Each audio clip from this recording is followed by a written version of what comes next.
the Baen Free Radio Hour.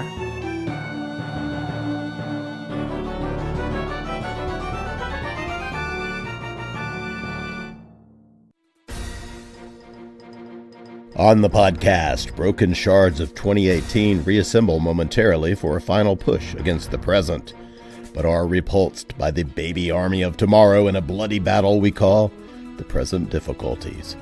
Plus, we continue with the complete audiobook serialization of Son of the Black Sword by Larry Correia. All right now.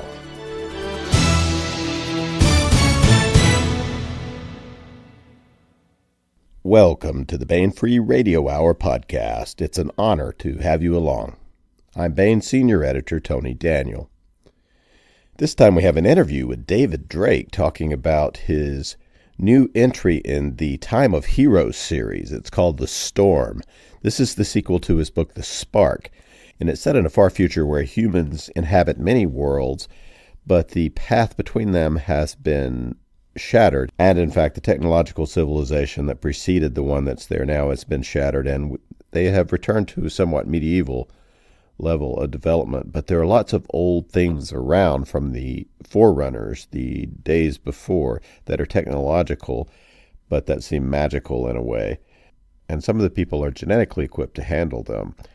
And as David will tell you, it's based on the way that Europe felt after a couple of hundred years after the Roman Empire fell, and people saw all these artifacts and didn't know where they came from or what this golden age before was, but could use some of them, and they had to rebuild a civilization.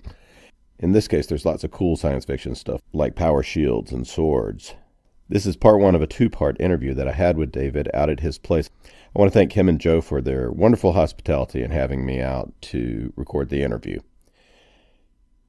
And we continue with the complete audiobook serialization of Son of the Black Sword by Larry Correia. Now here's the news.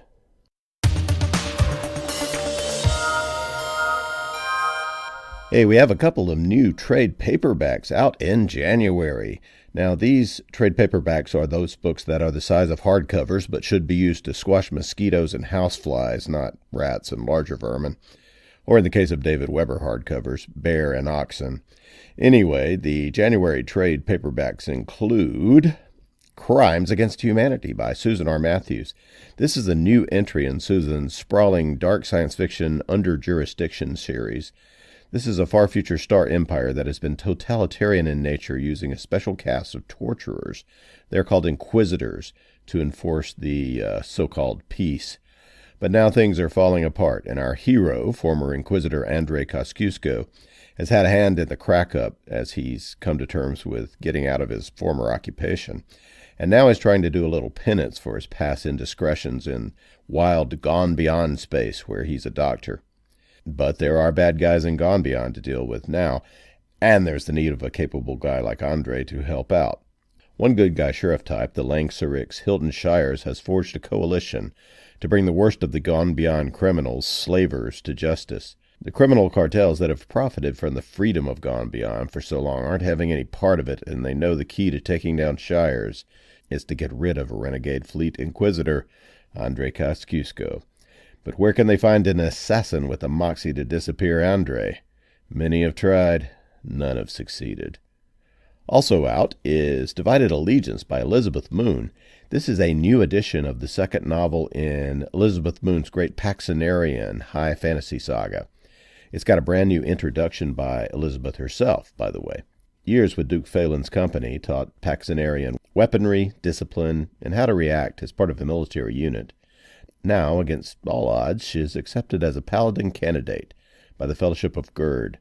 But before she is fully trained, Pax is called on her first mission to seek out the fabled stronghold of Luap, far to the west. Crimes Against Humanity by Susan R. Matthews and Divided Allegiance by Elizabeth Moon are now available at booksellers everywhere. As the Polish say when they cross the Kirkonosa Mountains, check that out.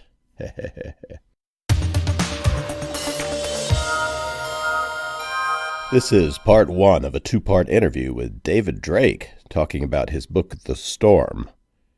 Part two will be available next time on the podcast.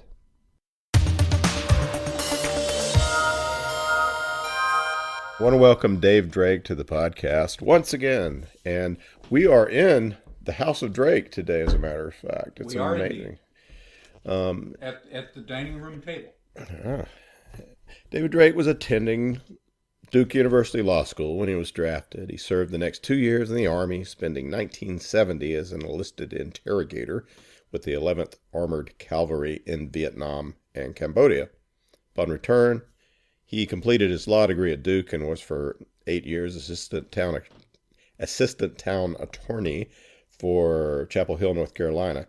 He's been a full-time freelance writer since 1981, which would be the bulk of your career now.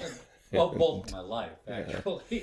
His books include the genre-defining and best-selling Hammer Slammer series, the nationally best-selling RCN series, and the Time of Heroes series, which we'll talk about today. The first entry in that was The Spark. The Spark, and The Storm is now out at booksellers.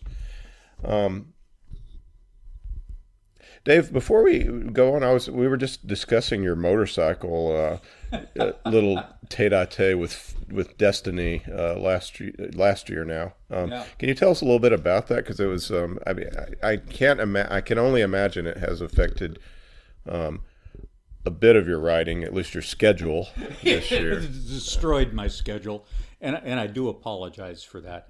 I have continued working, but I'm not working at full speed. Well, I think I'm probably up to speed now, but it happened before I'd finished taking notes for the next book, and which is an off-trail RCN, by the way.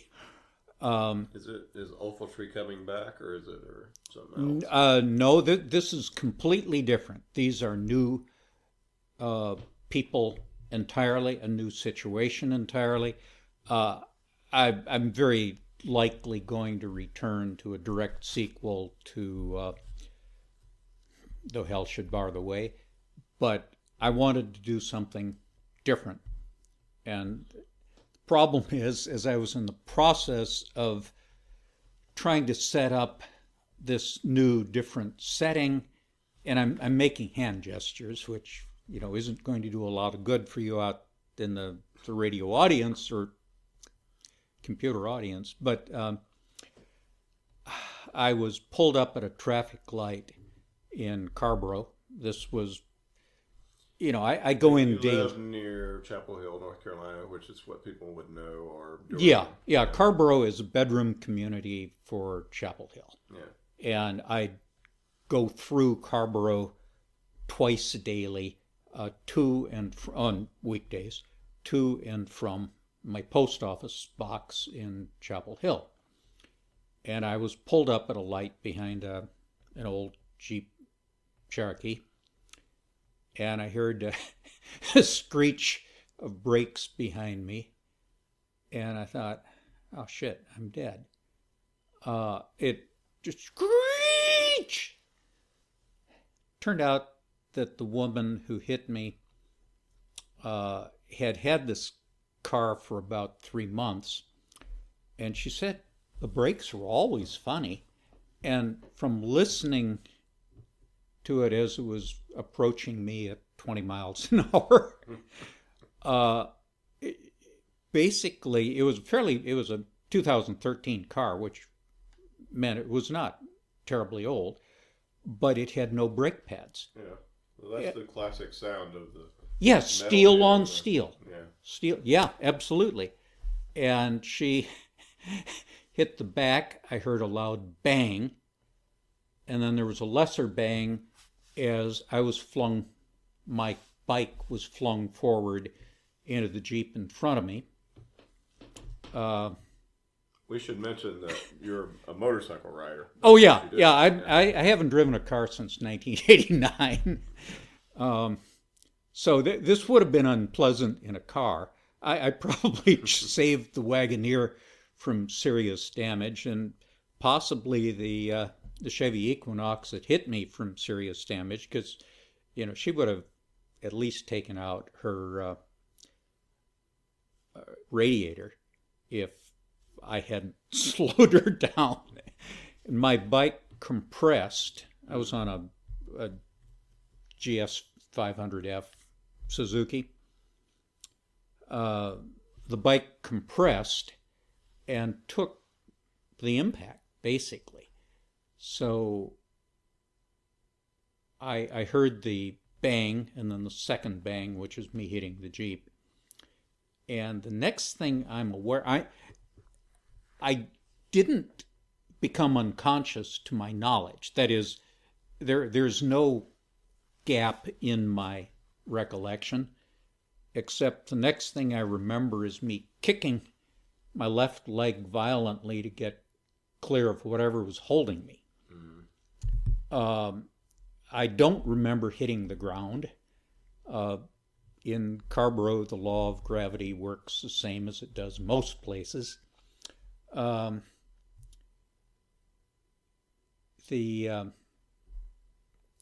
I know I did, but I was wearing top-end leathers and helmet, although helmet didn't, to the best of my knowledge, hit the pavement. I was kicking my left leg violently to get free because my right was under the bike. The lady in the Jeep got out and looked behind her to see what was happening, saw my leg kicking, and thought she'd run over me. She was horrified. 65-year-old retired. I can imagine. Yeah. Well, she was. I got clear and realized that what was holding me was my right leg was under the bike. It was a small bike. But I jumped up, took my helmet off, and shouted to the spectators, because this happened in the middle of town, in front of a parking lot, or the parking lot of an apartment house. So there are people sitting out on the grassy slope on a nice sunny May afternoon, and I jumped up and shouted, "I'm fine." This was magical thinking. Yeah. But I'm okay with that. Yeah. But you at least you didn't have the broken bones that didn't let you sustain that. No. The thing I was really noticing immediately after that was I had tendonitis in my lower, these are calves, right calf. And that's because I was levering a light, but it was still about 600 pounds, bike off my leg. And I could have done this more skillfully if I'd been conscious, but I just wanted to get free. Well, what was the outcome of this, as far as you were probably banged up pretty badly, at least? It didn't do me any good, but physical injury was not a serious problem at all. It was in Carborough, so the woman who hit me was not cited. She did not get a ticket for crushing the bike. It was in Carborough. They don't. Carborough is kind of like a hippie town. Oh well, Carborough is. It's like the people that never want to leave Chapel Hill after they get out of college move there so they can be in college perpetually. It's. There are people who really love it. I worked for the town of Chapel Hill, where we were thoroughly competent. The Carborough administration did not have that reputation in Chapel Hill, but by God, they were proud of themselves. And it also has the highest combined tax rate of any city in North Carolina. So, and they have to subsidize the farmers market. All those organic vegetables aren't cheap. Yeah. Well, she was not. I incidentally was ticketed a couple of months later. Stopped at another traffic light. This time with car trying to make a left turn at the head of the line. So I just pulled a different bike over and went around him. And as I did so, the car made the left turn, and I paused to see if the car that had been behind it wanted to go on and make its right turn as it was planning to do. But he let me in, so I went on through. However, the car behind me this time was a Carrboro police car. So I was ticketed for, well, inconvenience. I could have caused an accident. Well, if I had caused an accident, I had valid insurance. And their policy, if somebody causes an accident and has insurance, is not to ticket them. So I even so, a Carrboro policeman behind you is better than a woman with no brakes. But it is a toss-up. I mean, it's a closer. Well, you don't get squished, but yeah, you get aggravated. Well, but I realized, okay. So what was it's got to be psychologically, because I've been through sort of, accident. They just stay with you and get you in a depressed sort of state or something. I was in a miserable mental state, and what I usually do for that sort of thing is to just lose myself in work. Because I was so screwed up, I wasn't able to work normally. And the plotting of a book is a 10/10ths process. Once I've got the plot down, it's... Yeah, because you make elaborate plots. Yes, I do. You work it out. Yes, yes, I do. But I hadn't done that yet. And this... So that's why I'm later on the next book than I would like to be. But in the meantime, we do have The Storm. Yes, yes, which is a good book and was done by me before bad things happened. And the series seems there's many Drake things in here, and it reminds me of some, maybe one of the fantasy series more in its tone, because it's a little bit lighter in a way than some of the. It's not that it's not that it's light, but it's light for you. Yeah, I know. I've been known to say Redliners is a pretty hard book for me. Yeah, And that would be pretty hard. It was well, it freaked Tony out when she read it in manuscript. So maybe we could say where we are and maybe bring us up to speed where we were from what happened in the Spark and where do we start the Storm. We can talk about the milieu, which is fascinating. We can talk about the characters, of course we will, but probably the best thing to do would be to just say where do you start when you start this book. And it seems to me a book you could start reading and then go back and read this book. Yeah, I began writing professionally with short stories in magazines. And you cannot assume that anybody who buys the November issue of Galaxy magazine had read the October issue. And therefore, I have always written my stuff self-standing. I mean, anything I write, and this includes the second book of a trilogy, you ought to be able to read any of them without knowing that there was anything else in the series.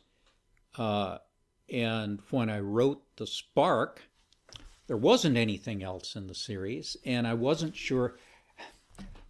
That one was really different. And I wasn't sure I was going to be able to pull it off. I think I did. I was very pleased with it when I'd actually finished it, but I wasn't counting on that until I'd finished it. And it takes a kid from the backwoods, in effect, in a completely ruined universe.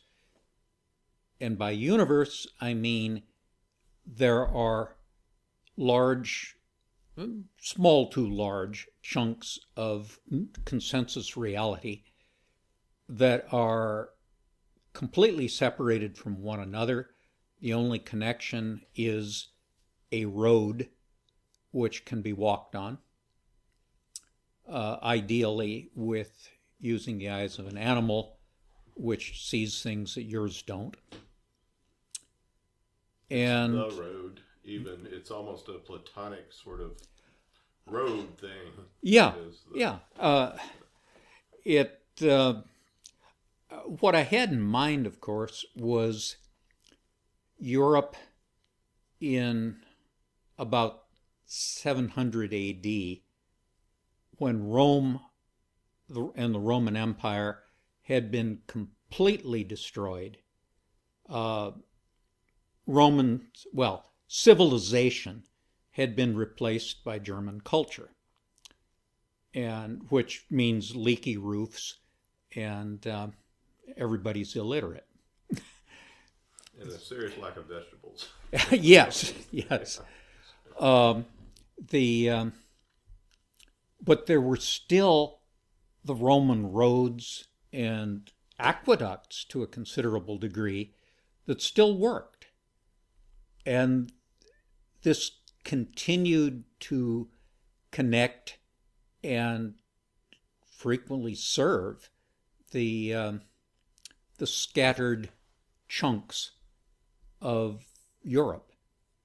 And what you had in between tended to be uninhabited forest, or inhabited by people who didn't want to be seen for good reason with where there was anything in the way of authority around. If you read fairy tales, folk tales, notice how many of them involve kids being taken into the forest and left, or kids being grabbed by bandits, a gang of bandits that is layering in that chunk of forest. This was a reality that people lived with. And I was trying to bring that sort of a milieu, but using the legends of the Dark Ages. May as well call them Dark Ages, because they really were. From which the Arthurian myths have arisen, but going back not to Mallory, but to the earliest Arthurian material, which, Crétin de Troyes and the prose Lancelot, this sort of thing, where they're using a fanciful milieu in which great heroes do things in, terrible. And there's the motivation is civilizing. Yes. Let's get out of the people who want to organize things again. My Arthur, my Lancelot, my Merlin, but these are not the major characters. The character is this kid who wants to join the civilizing effort, and his mentor, Guntram, who's a Blaze equivalent, Bleys, if you want to go back to the Arthurian archetype. He's not a Merlin equivalent. Blaze is the man who taught Merlin. And the result is you have this kid learning he's got talents. He's from the sticks. He is from the sticks. He's got real problems with civilized, cultured life. He doesn't get it, literally. But, he wants fine to fit in, but he doesn't, and he knows he doesn't. And so he goes out to right wrongs and to help widows and orphans and anybody else who needs the help of civilization. And he is the face of civilization. And in this case, this is Pal. Yep. He's not a fool. No. He's and this is not things don't. It's not like it's not a trip to him becoming a cynic. It works. He actually is really smart. He's just he has a strong moral code, and he goes with it. And he recognizes not everyone around him is like that. Yeah, and they will certainly inform him if he hadn't figured it out. But he's not a fool. Yeah, he's not trying to change them. He's just trying to change the things that are wrong. And people robbing other people are wrong. And he'll do something about that if he can. And he has certain skills. He has considerable skills. Two main skills. One, he's a maker. Yes. So what about this is not magic. This is super science, right? This is mentally controlling the atoms of objects to, in large measure, to return them to the condition they were before they broke down. This is the leavings, the fragmentary leavings of the previous civilization, which may not have been human. That's left open, and it's not entirely clear that our characters are human entirely either.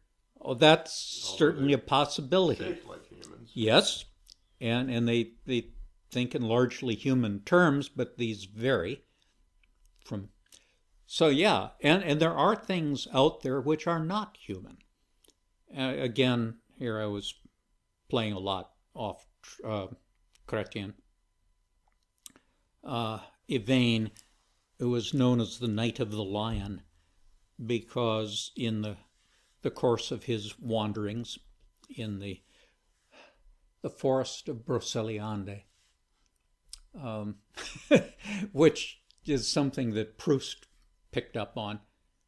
And if you read Swann's Way, you'll see Proust's mention of imagining that he's not simply traveling to his aunts in, I think, Normandy, but that he's traveling through the ancient forest of Brocéliande, which is from Chrétien. It is not a geographical fact, although it may have been something that Chrétien thought was a geographical fact. It's kind of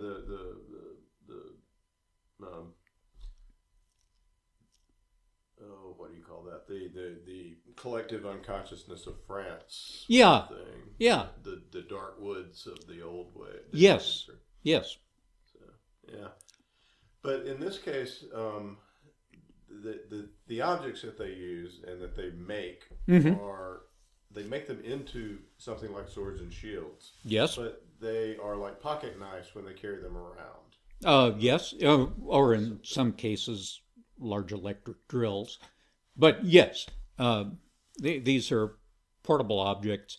So they're super cool because you can carry your night stuff in your pockets. Yeah, well, Pal can because he's got very high quality, very lightweight work. as a general rule, bigger men, and it is mostly men, because this is a mental thing, and the people who built them to begin with had certain...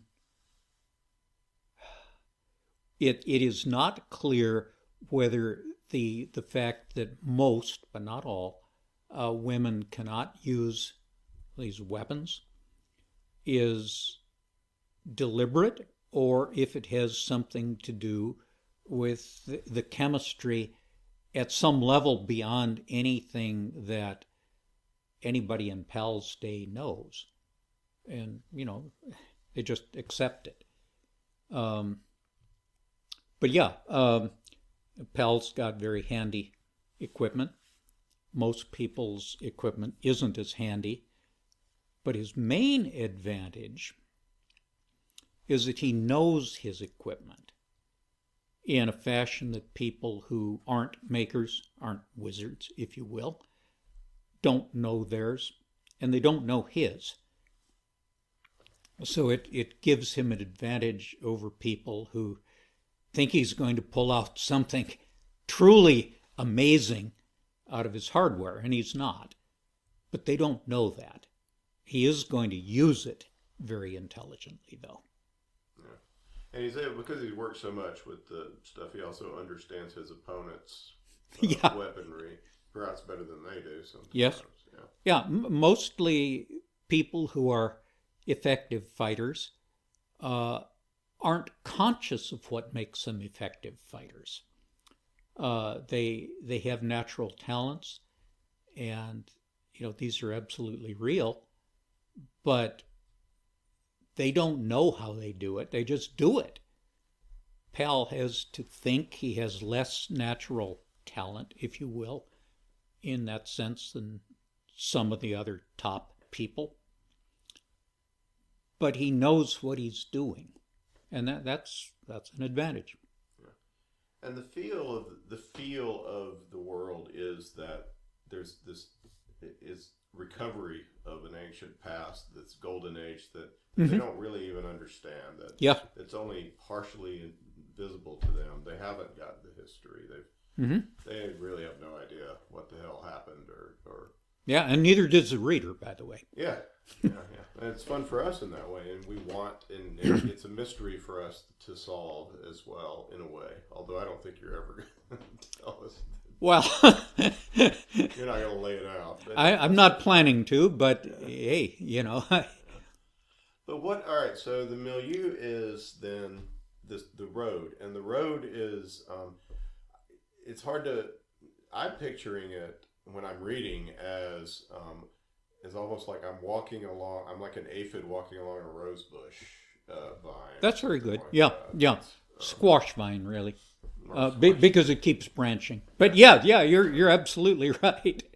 It interconnects sort of worlds that have different settlements and sometimes even different physics and such. Yeah. Although generally they're inhabitable and they tend to be fragments of consensus reality. Of varying size.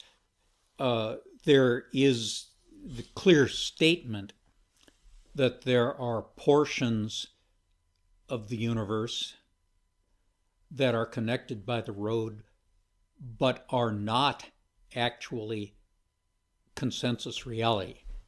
They are not here as opposed to here for consensus reality. Not here has different rules, different physics, very different occupants. However, humans can't actually go there, but they can meet the different occupants, the occupants of not here, on the road. And it's generally a bad result for one side or the other when that happens. There's a real sort of feel to me of the Celtic otherworld, to these sorts of creatures, and you call them beasts sometimes. Yeah. Oh yeah. Yeah. I mean, the humans refer to them as beasts.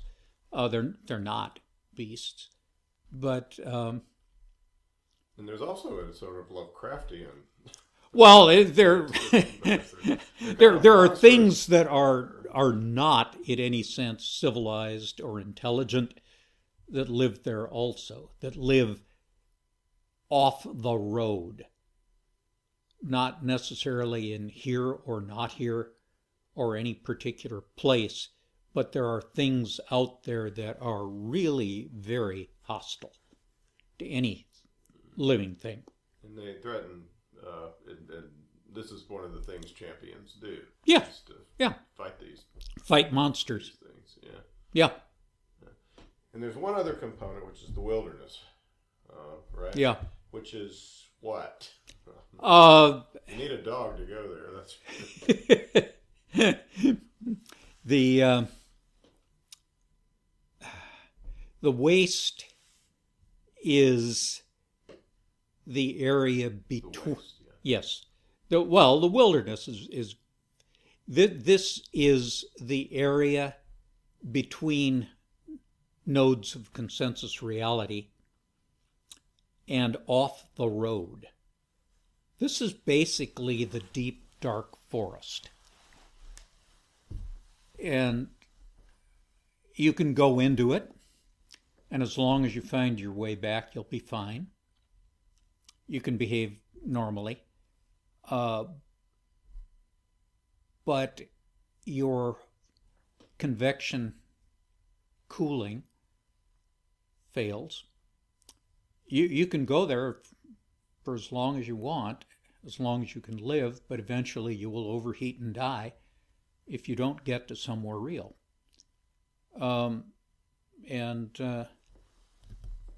You can find lots of leavings from the Forerunners, the previous race,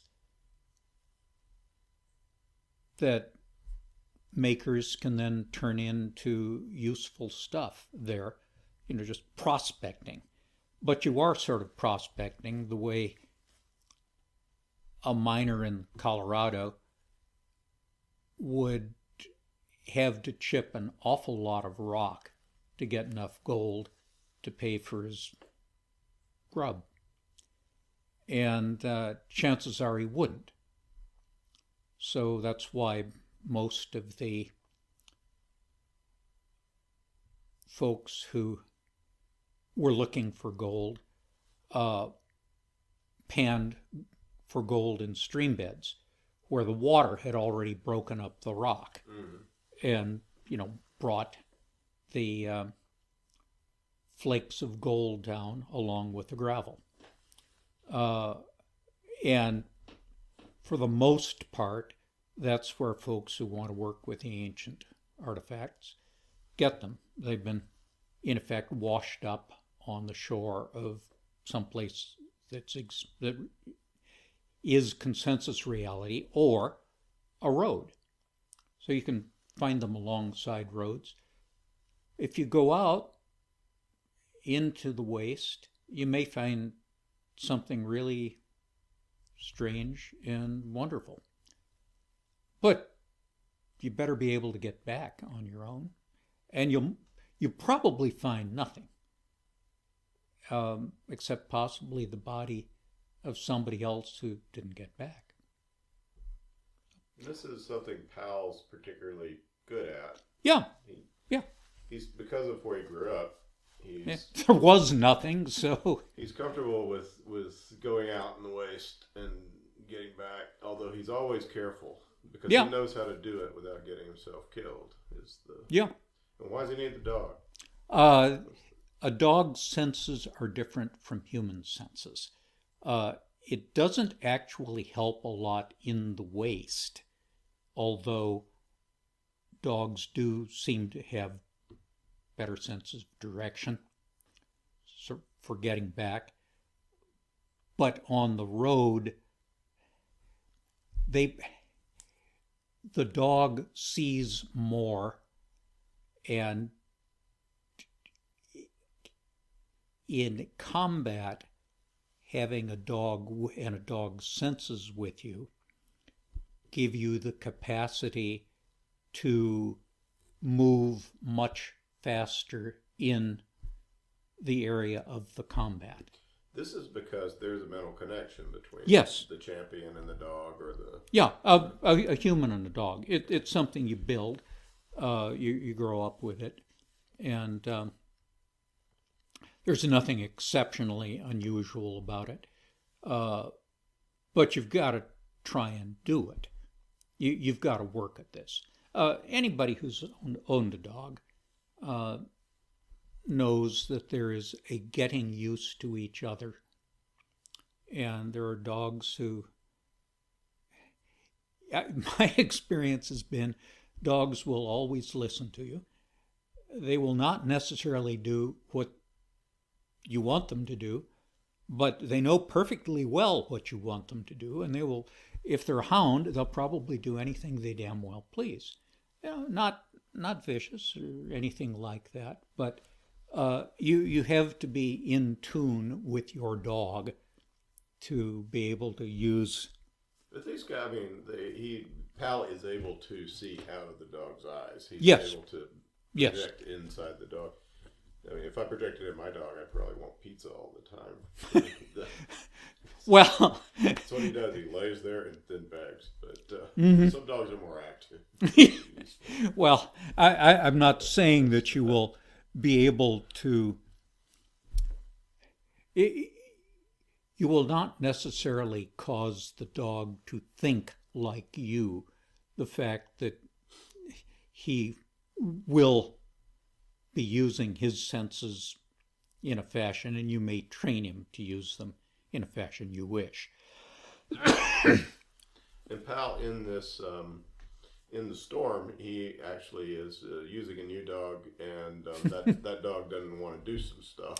The dog wasn't raised the way one from the Pals used to. A good country dog. Yeah, no, I'm not going to do that. There are dogs who simply don't like to get wet. And that's something you better know before you need to swim to an island with him. And that's what Pal runs into. It's a great dog, it's a brave dog, and all that sort of thing. And no, he's not going to go into the waste. And if Pal insists on doing that, he can damn well do it himself, which, he does. But he's not happy about it.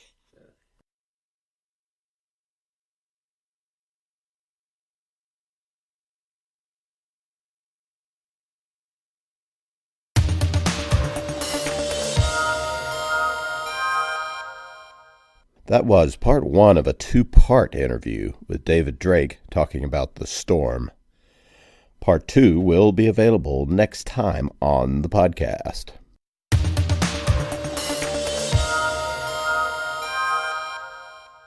Now we continue with the complete audiobook serialization of Son of the Black Sword by Larry Correia, Book 1 in the Saga of the Forgotten Warrior. After the War of the Gods, the demons were cast out and fell to the world. Mankind was nearly eradicated by the seemingly unstoppable beasts, until the gods sent the great hero Ram Rowan to save them. He united the tribes, gave them magic, and drove the demons into the sea. But as centuries passed, the descendants of the great hero grew in number and power. They became tyrannical and cruel, and their religion nothing but an excuse for greed. The people rose up, and the surviving royalty and their priests were made casteless, condemned to live as untouchables. The age of law had begun. Ashok Vidal has been chosen by a powerful ancient weapon to be its bearer. He is a protector, a member of an ancient military order of roving law enforcers. No one is more merciless in rooting out those who secretly practice the old ways as Ashok. But Ashok isn't who he thinks he is. And when he finds himself on the wrong side of the law, the consequences lead to rebellion, war, and perhaps transformation. Now here is the latest entry in Larry Correia's Son of the Black Sword.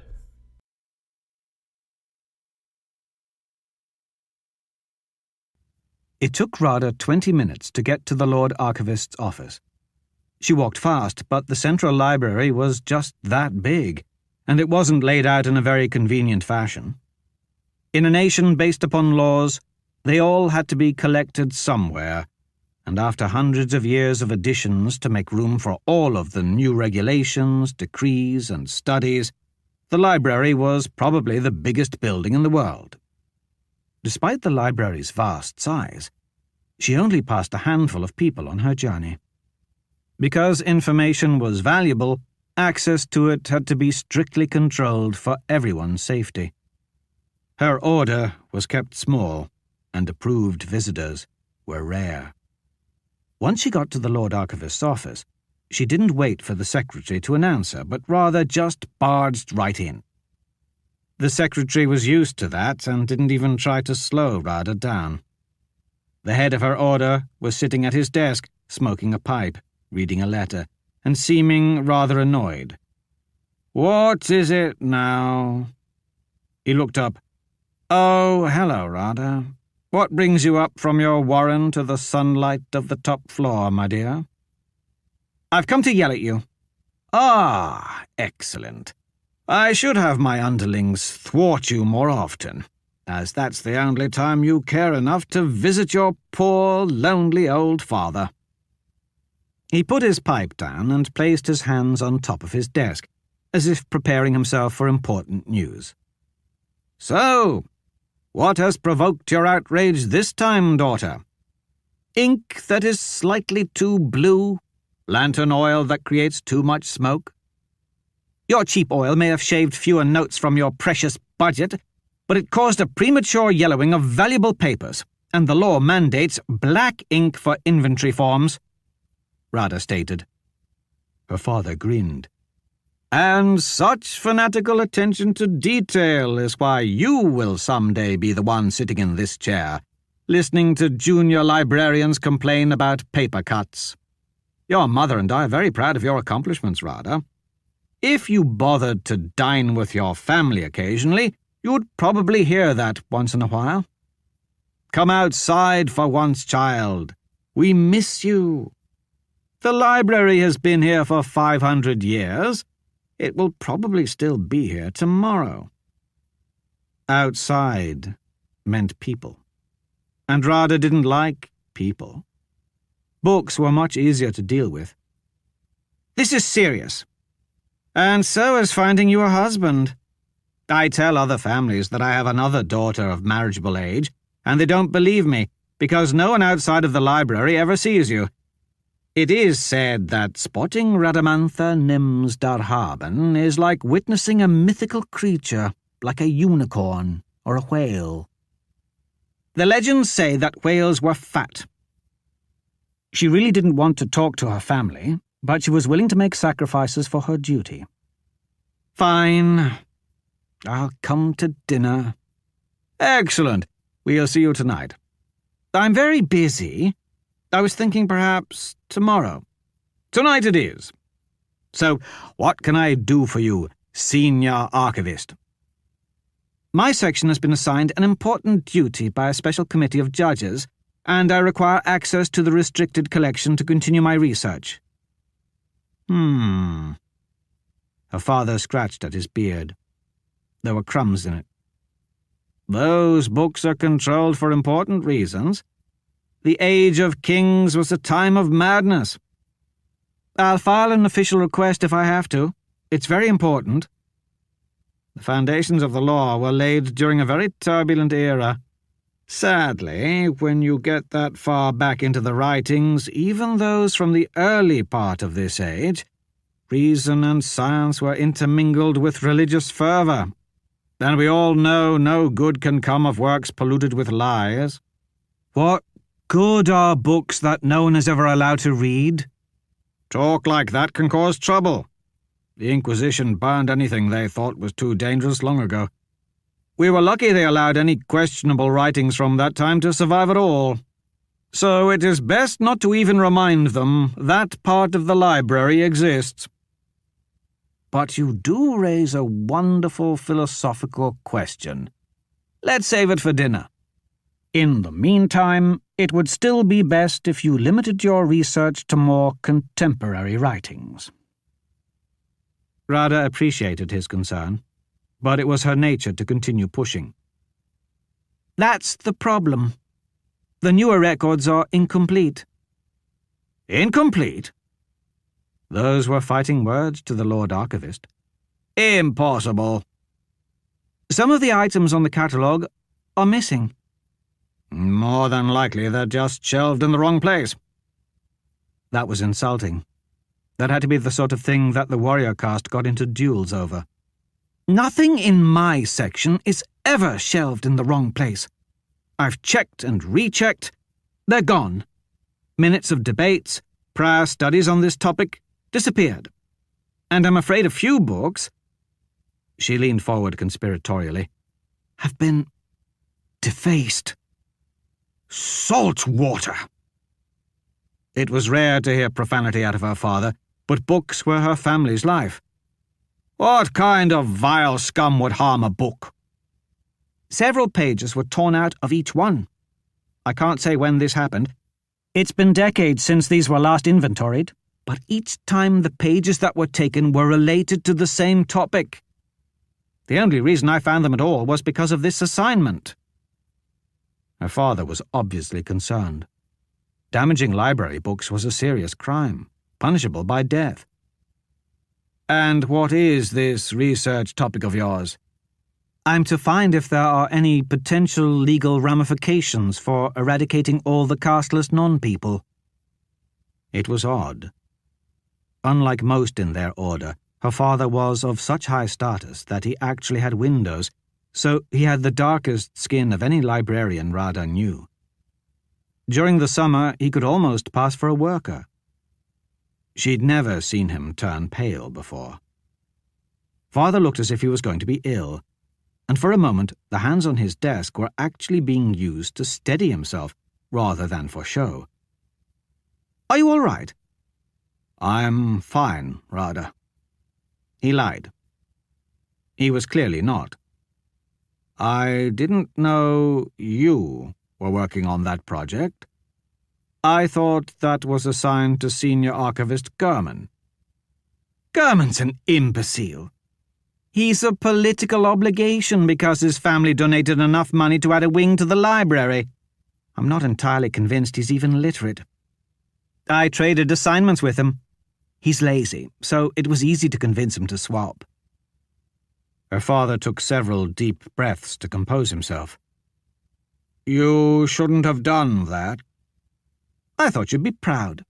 While Gurman's section is researching legislation pertaining to irrigation and soil erosion for some minor house court, my section is helping the presiding judge.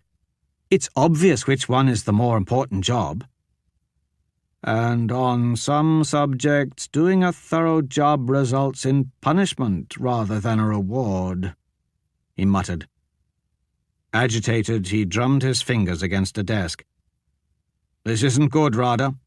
Not good at all. There are plenty of scribes working on this issue. It will be enough without delving into ancient history. For your report, just use what you already have. Pay no mind to the rest. It is of no concern. I can't— No concern! He shouted. Radha flinched. Her father hadn't raised his voice to her since she'd been a child. Why are you yelling at me? I'm sorry. Just finish your report. I'll take care of noting the damage on the inventory. Stay away from the restricted collection. If the committee cares so much, they can ask the historians. But my report would be incomplete. There seems to be something dating back to the founding of the law concerning the casteless that's missing. As it stands, the law mandates their continued existence, but why it requires this is confusing. I'm supposed to provide a historical context. I can't turn in a flawed report to the judges. It'll bring dishonor to the library. That's on my head, not yours. I'll sign off on it. That would be dishonest. Leaving out information was the same as lying.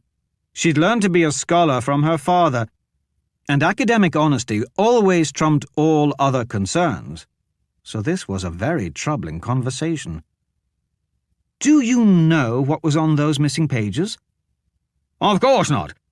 It was probably vandalism, nothing more. It seems too much of a coincidence for it not to be sabotage. You know what? On second thought, forget the report. You're done. Her father was extremely agitated. Normally, he was a very calm and rational man. This was Gorman's assignment, not yours, and you were wrong to take it. I'm giving it back to him. Father! That's final. Go do your report on watering plants or whatever it is. I'll hear no further argument. Fine. She stood up and stormed away, planning on giving his office door a good slamming. And then she noticed something on the wall. Come back here! Her father turned to his writing desk and rummaged about for supplies until he found a scrap of paper. Using a fine glass pen, he scribbled a quick note. Radha became nervous. She'd never been officially reprimanded before. Her record was spotless. He passed it over, but she couldn't even read it without her glasses. Give this reprimand to Gorman for shirking his duty, and count yourself lucky that you're not getting one yourself. If everyone in the government did whatever they felt like instead of what they were told, the capital would descend into madness. I'm sorry, Father. The Lord Archivist got up and went around his desk to her, trying to act like he wasn't upset, but she'd never seen him so flushed and nervous before. Now, back to work, silly girl. I'll tell your mother to expect you for dinner. She accepted his awkward hug, then hurried out of the office, hoping that he wouldn't notice she'd stolen a spare ring of keys from its peg on the wall. Radha missed the family dinner that evening because she was too busy sneaking into the library's restricted collection. She'd thought about putting the keys back and doing as her father instructed, but she was curious to see what all the fuss was about. All her life, her father had lectured about the importance of their order putting integrity above all other concerns. Archivists took no side. The capital depended on their honesty and thoroughness. Good law couldn't be built upon a foundation of bad information.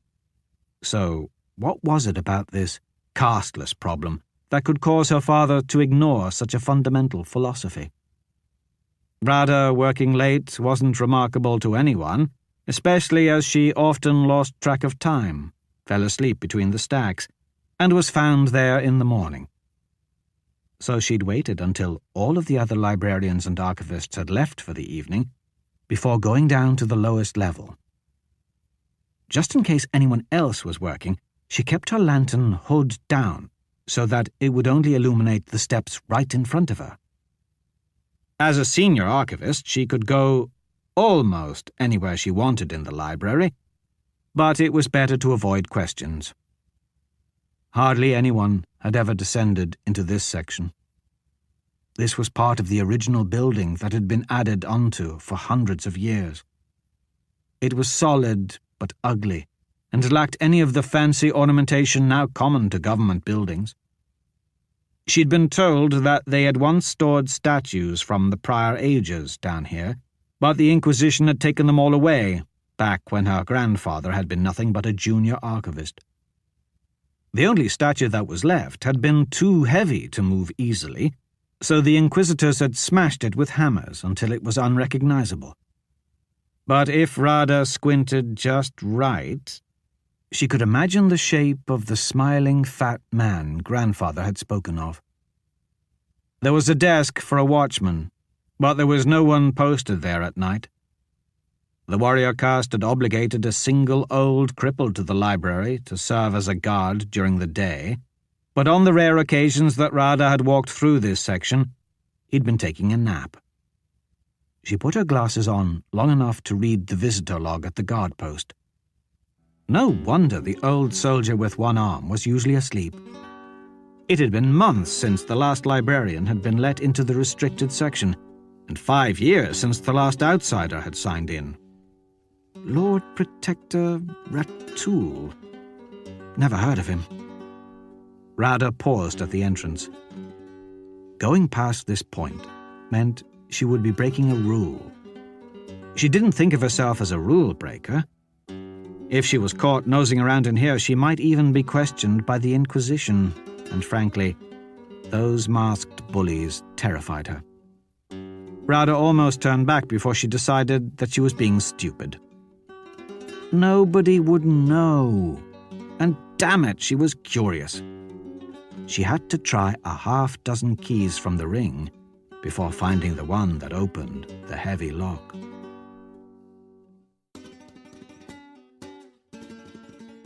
That was another entry in the complete audiobook serialization of Son of the Black Sword by Larry Correia. And that's it for the podcast, thanks to Audible.com and podcast theme composer Ruth Judkowitz. And the tea leaf prognostications of the cosmic force of conviviality and covert meetings to establish shaky alliances that manage to hold together long enough to avert destruction, plus gratitude and praise and thanks to David Drake, author of The Storm. Please join us next time here at the hammering heart of science fiction and fantasy, and keep reaching for the stars.